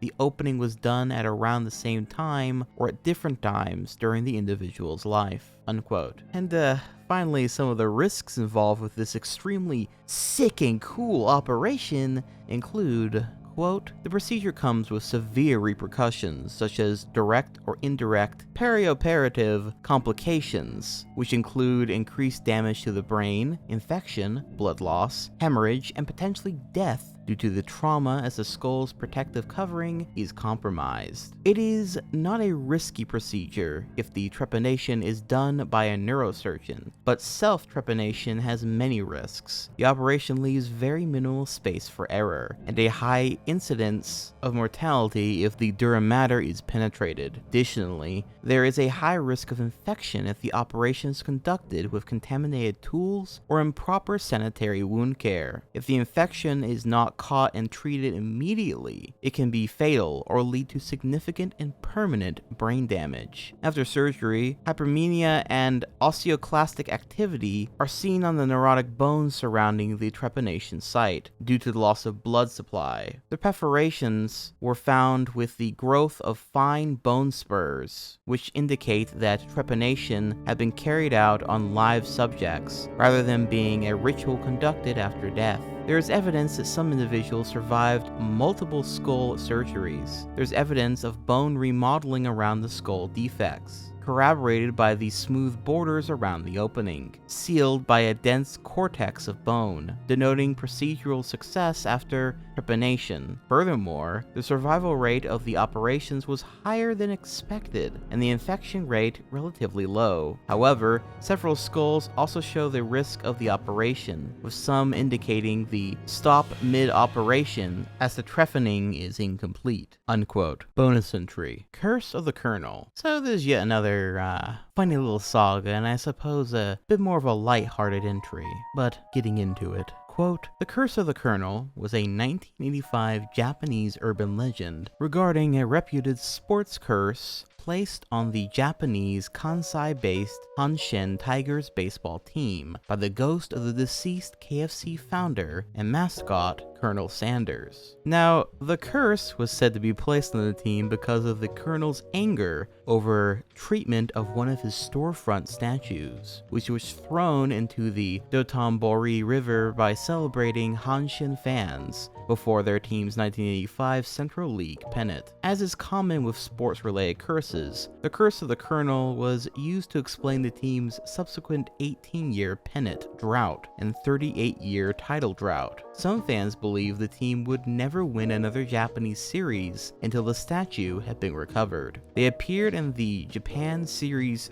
3 more times and lost in 2003, 2005, and 2014, before the curse finally ended in 2023. Comparisons are often made between the Hanshin Tigers and the Boston Red Sox, who were said to be under the curse of the Bambino until they won the World Series in 2004. The Curse of the Colonel has also been used as a boogeyman threat to those who would divulge the secret recipe of 11 herbs and spices that result in the unique taste of his chicken." Unquote. So yeah, in other words, moral of the story, don't fuck with Colonel Sanders. Bonus entry. Indigo Carmine. Indigo Carmine, or 5,5 indigo disulfonic acid sodium salt, is an organic salt derived from indigo by aromatic sulfonation, which renders the compound soluble in water. It is approved for use as a food colorant in the United States and European Union to produce a blue color. It has the E number E132 and is named Blue Number 2 by the Federal Food, Drug, and Cosmetic Act. It is also a pH indicator.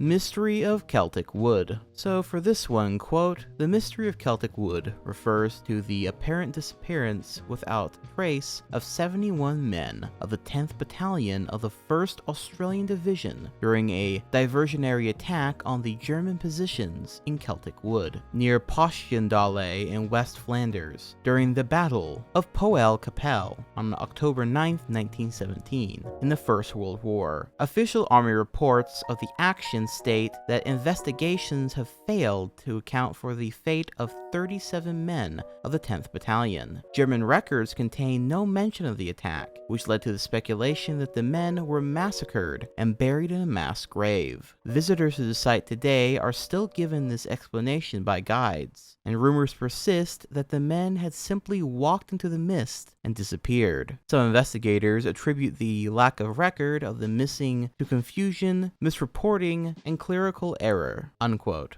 Travis the Chimp. If you know about this one, you know how fucked up this one is. And if you don't, well, buckle in. Quote, "Travis was a male chimpanzee who was raised by and lived with a human family. On February 16, 2009, Travis attacked and mauled his owner's friend in Stamford, Connecticut, blinding her, severing several body parts, and lacerating her face, before he was shot and killed by a responding police officer." Unquote. unquote. So that's the basics of the story, but going into a little more detail, before the infamous 2009 incident, there was actually one other incident that happened back in 2003, as noted here. Quote, in October 2003, Travis escaped from Harold's car and held up traffic at a busy intersection. He was on the loose for several hours. The incident began after a pedestrian threw an empty soda bottle at the car that went through a partially opened window and struck Travis while they were stopped at a traffic light. Startled, Travis unbuckled his seatbelt, opened the car door, and chased the man, but missed him. When police arrived, they lured the chimpanzee into the car several times, only to have Travis let himself out of another door, and occasionally chase the officers around the car. The 2003 incident led to the Connecticut General Assembly to enact a law prohibiting people from keeping primates weighing more than 50 pounds as pets, and requiring owners of exotic pets to apply for permits. The new law took effect in 2009, and as of Travis's death in the same year, no one in the state had applied to adopt a chimpanzee. The Connecticut Department of Environmental Protection, or DEP, did not enforce the law on the Heralds because they had owned Travis for so long, and the DEP did not believe Travis posed a public safety risk, unquote. But how wrong they unfortunately were. Then in regard to the tragic 2009 attack, quote, on February 16, 2009, at around 3:40 p.m., Travis attacked Sandra Harold's then 55-year-old friend, Carla Nash, inflicting devastating injuries to her face and limbs. Travis had left the house with Sandra Harold's car keys, and Nash came to help get the chimp back in the house, and upon seeing Nash hold a Tickle Me Elmo, one of his favorite toys, Travis flew into a rage and attacked her. Travis was familiar with Nash, who had also worked at the Herald's towing company, although Nash had a different hairstyle and was driving a different car at the time of the attack, which may have confused and alarmed him. He was being given Xanax and medications for Lyme disease. Harold attempted to stop Travis by hitting him on the head with a shovel and stabbing him in the back with a butcher knife. Harold later said, "For me to do something like that, put a knife in him, was like putting one in myself." The chimp turned around, she said, as if to say, "Mom, what did you do?" The animal grew angrier. Harold, at this point, believing Nash to be dead, then rushed to her car, locked herself inside, and called 911. Travis's screams can be heard in the background at the start of the tape, as Harold pleads for the police, who initially believed the call to be a hoax, until she said, "He's eating her." Send the police! What's the problem there? The chimp killed my friend! What's the problem with your friend? I need to know. Send the police up! With a gun! With a gun! He ripped her face off! He ripped her face off? He tried to attack me! Please! Okay, hurry. Emergency medical services waited for police before approaching the house. When they arrived, Travis headed towards the police car, tried to open a locked passenger door, and smashed a side view mirror. Then he went around the driver's side door and opened it, to which Officer Frank Giafari shot him 4 times with his service pistol. Travis retreated to the house, where he was found dead next to his cage, unquote. But sadly, it gets far more worse further down the page as we get a pretty grisly description of Naz's injuries. Quote, the emergency crew described Nash's injuries as horrendous. Within the following 72 hours, Nash underwent more than 7 hours of surgery on her face and hands by 4 teams of surgeons. The hospital provided counseling to its staff members who initially treated her because of the extraordinary nature of Nash's wounds. Paramedics noted that she lost 9 fingers, nose, eyes, lips, and mid-face bone structure, and received significant brain tissue injuries. Doctors removed chimpanzee hair and teeth that had been embedded into her bones and reattached her jaw, but announced on April 7th, 2009 that Nash would be blind for life. Her injuries made her a possible candidate for an experimental face transplant surgery. After initial treatment at Stanford Hospital, Nash was transferred to the Cleveland Clinic. Her family started a trust fund to raise money to pay her unfathomable medical bills and support her daughter. Nash revealed her damaged face in public for the first time on the Oprah Winfrey Show on November 11, 2009. She was not at that time in physical pain from the attack, and family members said she hoped to leave the Cleveland Clinic soon. Pictures have surfaced on the internet displaying Nash's face before and after the attack, unquote. Truly a horrific and tragic tale all around. 2016 clown sightings. So this one's quite strange. Some of you probably remember, maybe even quite a few of you probably remember, these strange videos back in 2016 of people supposedly being attacked by clowns as pranks, with a few of these videos going quite viral, and the whole thing sort of causing a spiral and frenzy at the time. Here's a few examples of said videos. Oh, wait. Dude, get out of here. Pull, back up, pull. Go. Oh my god. He's just going. Oh my god, dude. Okay, I just heard a few more screams out front. If that clown asshole's, he's gotta be back. There he is. What is that he has? Oh shit, that's a chainsaw. So I'm not gonna... What the fuck is that? Shit.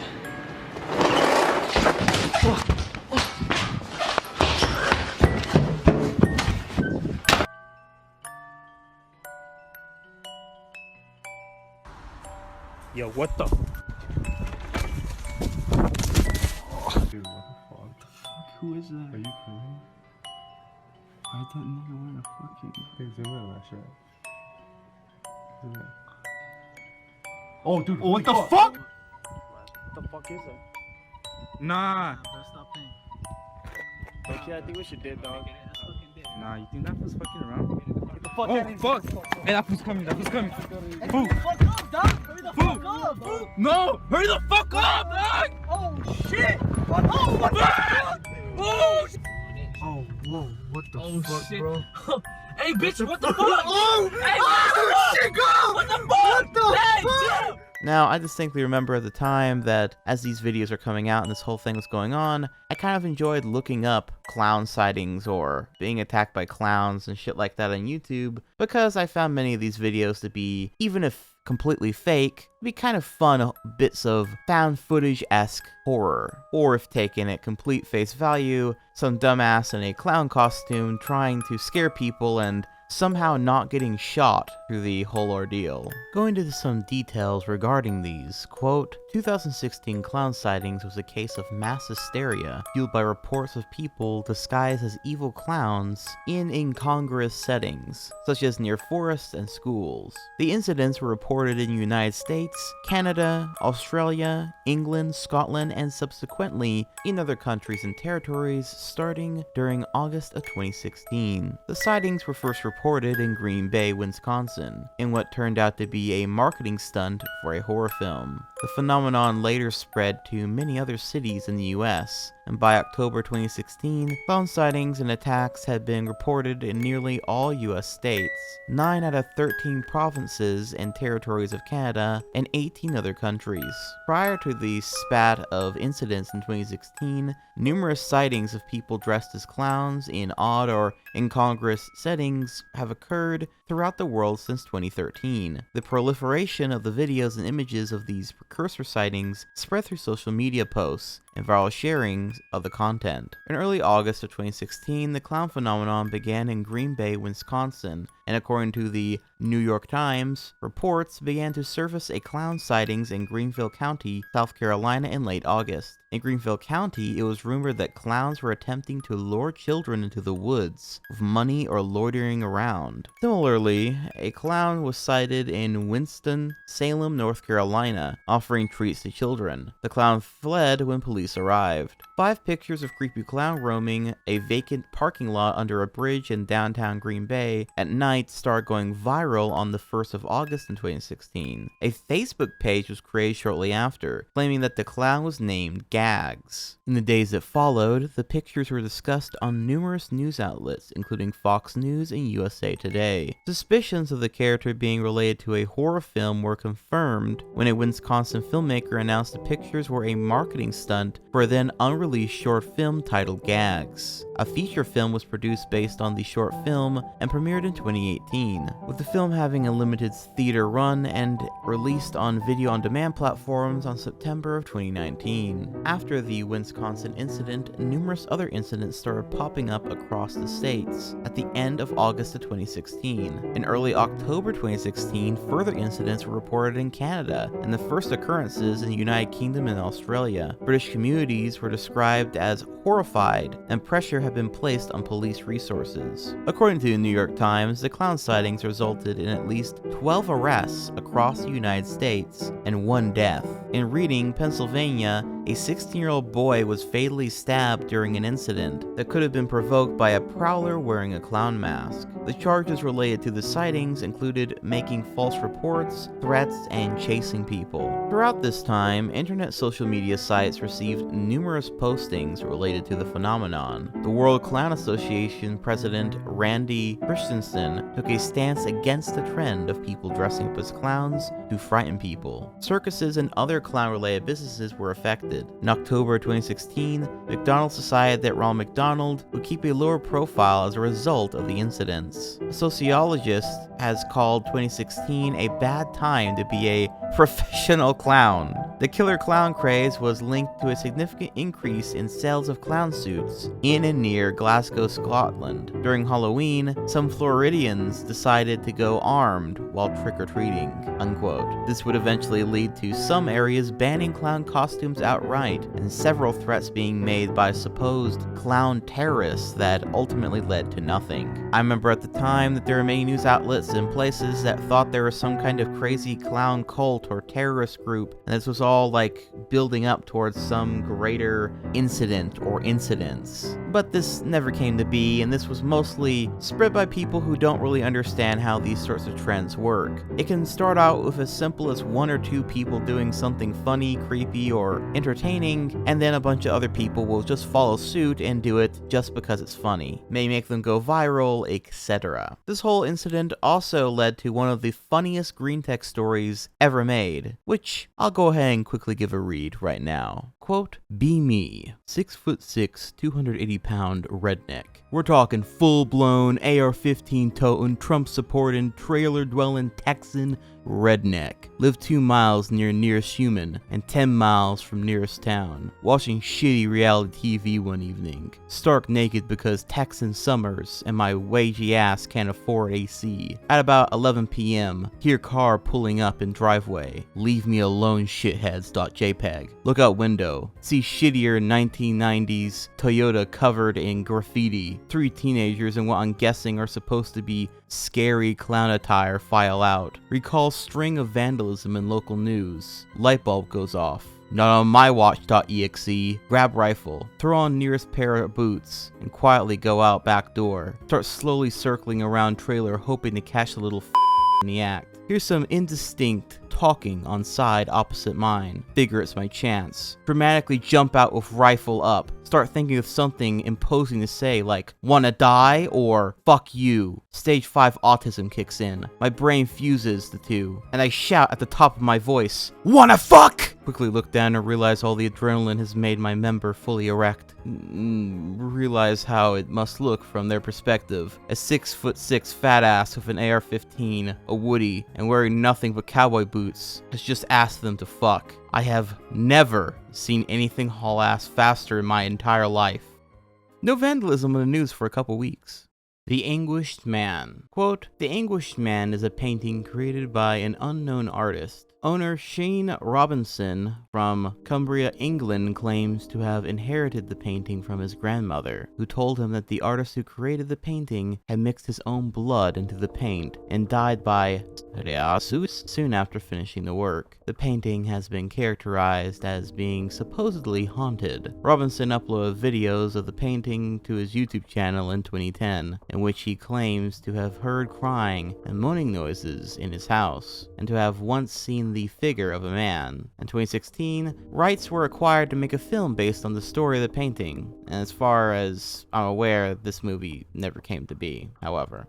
The Donner Party. So this one is a doozy, so buckle in. Quote, "The Donner Party, sometimes called the Donner Reed Party, were a group of American pioneers who migrated to California in a wagon train from the Midwest, delayed by a multitude of mishaps. They spent the winter of 1846 to 1847 snowbound in the Sierra Nevada mountain range. So the migrants resorted to cannibalism to survive, primarily eating the bodies of those who had succumbed to starvation, sickness, or extreme cold. But in one case, 2 Native American guides were deliberately killed for this purpose. The Donner Party originated from Springfield, Illinois, and departed Independence, Missouri, on the Oregon Trail in the spring of 1846, behind many other pioneer families who were attempting to make the same overland trip. The journey west usually took between 4 and 6 months, but the Donner Party was slowed after electing to follow a new route called the Hastings Cutoff, which bypassed established trails and instead crossed the Rocky Mountains, Wasatch Range, and the Great Salt Lake Desert in present-day Utah. The desolate and rugged terrain, and the difficulties they later encountered while traveling along the Humboldt River in present-day Nevada, resulted in the loss of many cattle and wagons, and divisions soon formed within the group. By early November, the migrants had reached the Sierra Nevada, but became trapped by an early heavy snowfall near Truckee Lake, now Donner Lake, high in the mountains. Their food supplies ran dangerously low, and in mid-December, some of the group set out on foot to obtain help. Rescuers from California attempted to reach the migrants, but the first relief party did not arrive until the middle of February in 1847, almost 4 months after the wagon train had become trapped. Of the 87 members of the party, 48 survived. Historians have described the episode as one of the most fascinating tragedies in California history, and in the entire record of American westward migration, unquote. Now, while there is a lot into this story that would be difficult to fully summarize here, since this article is actually quite comprehensive in its details, one of the larger aspects of the story, besides the constant issues they faced along the way, was ultimately the cannibalism during the incident, which is noted in more detail here. Quote, "Although some survivors disputed the accounts of cannibalism, Charles McGlashan, who corresponded with many of the survivors over the 40-year period, documented many recollections that had occurred. Some correspondents were not forthcoming, approaching their participation with shame, but others eventually spoke about it freely. McGlashan, in his 1879 book, History of the Donner Party, declined to include some of the more morbid details, such as the suffering of the children and infants before death, or how Mrs. Murphy, according to the Georgia Donna, gave up, lay down on her bed, and faced the wall when the last of the children left in the third relief. He also neglected to mention any cannibalism at Adler Creek. The same year McGlashan's book was published, Georgia Donner wrote to him to clarify some points, saying that human flesh was prepared for people in both tents at Alder Creek. But to her recollection, she was 4 years old during the winter of 1846 to 1847, it was given only to the youngest children. Father was crying and did not look at us the entire time, and we little ones felt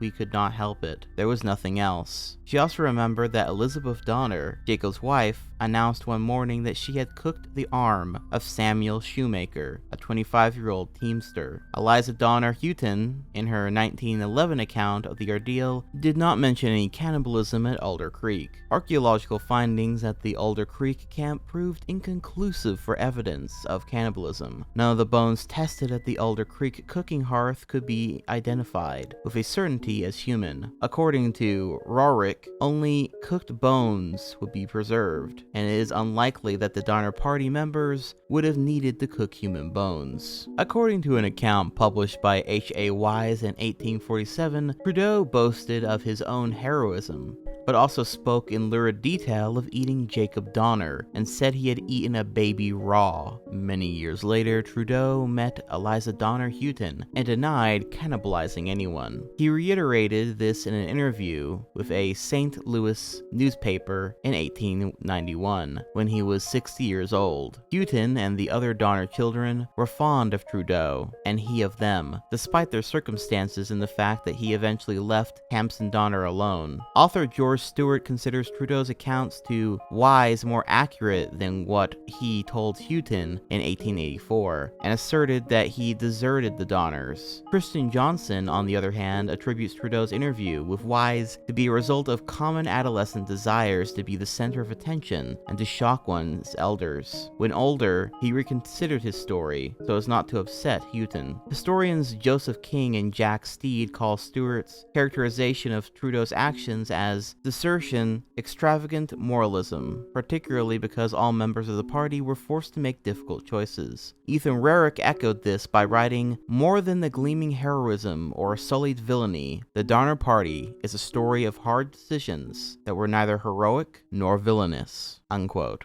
MK Ultra. And for the final entry this tier, we have MK Ultra, one of the most well-known and disturbing human experiments done by the CIA. Going into the article, quote, Project MK Ultra was an illegal human experiments program designed and undertaken by the U.S. Central Intelligence Agency, or the CIA, to develop procedures and identify drugs that could be used during interrogations to weaken people and force confessions through brainwashing and psychological torture. It began in 1953 and was halted in 1973. MK Ultra used numerous methods to manipulate subjects' mental states and brain functions, such as the covert administration of high doses of psychoactive drugs, especially LSD, and other chemicals without the subject's consent, electroshocks, hypnosis, sensory deprivation, isolation, verbal and sexual abuse, and other forms of torture. MK Ultra was preceded by Project Artichoke. It was organized through the CIA's Office of Scientific Intelligence and coordinated with the United States Army Biological Warfare Laboratories. The program engaged in illegal activities, including the use of U.S. and Canadian citizens as unwitting test subjects. MK Ultra's scope was broad, with activities carried out under the guise of research at more than 80 institutions aside from the military, including colleges and universities, hospitals, prisons, and pharmaceutical companies. The CIA operated using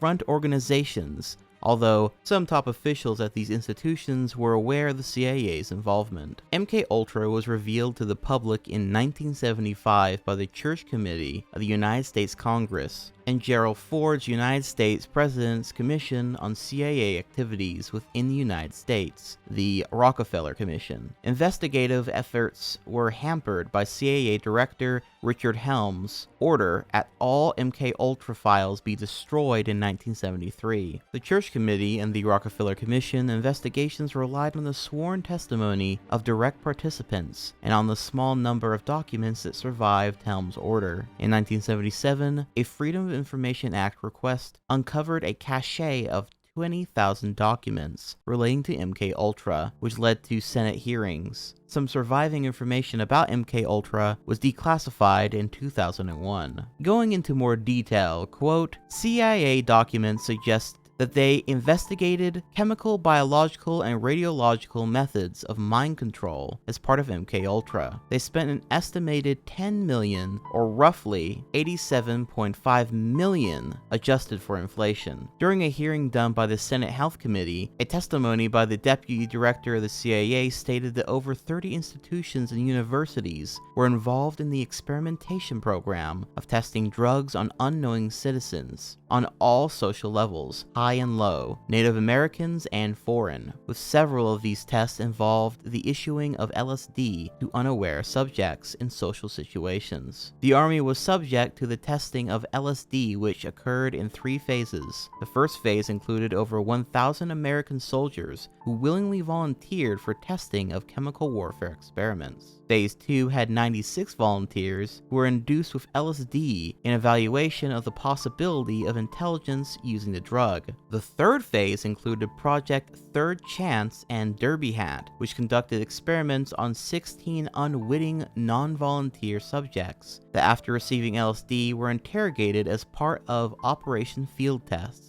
Once Project MKUltra got underway in April 1953, experiments included administering LSD to mental patients, prisoners, drug addicts, and prostitutes, people who could not fight back, as one agency officer put it. In one case, they administered LSD to a mental patient in Kentucky for 174 days. They also administered LSD to CIA employees, military personnel, doctors, other government agents, and members of the general public to study their reactions. The aim was to find drugs that would bring out deep confessions or wipe a subject's mind clean, and program them as a robot agent. Military personnel who received the mind-altering drug were also threatened with court-martials if they told anyone about the experiments. LSD and other drugs were often administered without the subject's knowledge or informed consent, a violation of the Nuremberg Code the US had agreed to follow after World War II. Many veterans were also subjected to experimentation, are now seeking legal and monetary reparations. In Operation Midnight Climax, the CIA set up several brothels within agency safe houses in San Francisco to obtain a selection of men who would be too embarrassed to talk about the events. The men were dosed with LSD, the brothels were equipped with one-way mirrors, and the sessions were filmed for later viewing and study. In other experiments where people were given LSD without their knowledge, they were interrogated under bright lights, with doctors in the background taking notes. They told subjects they would extend their trips if they refused to reveal their secrets. The people under this interrogation were CIA employees, US military personnel, and agents suspected of working for the other side in the Cold War. Long-term debilitation and several deaths resulted from this. Heroin addicts were bribed into taking LSD with offers of more heroin, unquote. They also experimented on Canadians, as noted before, and they also had secret detention camps, as noted here, quote, in areas under American control in the early 1950s in Europe and East Asia, mostly Japan, West Germany, and the Philippines, the CIA created secret detention centers so that the US could avoid criminal prosecution. The CIA captured people suspected of being enemy agents, and the people it deemed expendable, to undertake various types of torture and human experimentation on them. The prisoners were interrogated while being administered psychoactive drugs, electroshocked and subjected to extremes of temperature, sensory isolation, and the like to develop a better understanding of how to destroy and control human minds, unquote. And that's why governments fucking suck, ladies and gentlemen. Actually, they more than suck, they are evil and run by people who are not looking out for you and are trying to find a way to control you. And every government is full of corrupt people. This is probably why you should never advocate giving them more power than they already have. But I suppose that's just my 2 cents.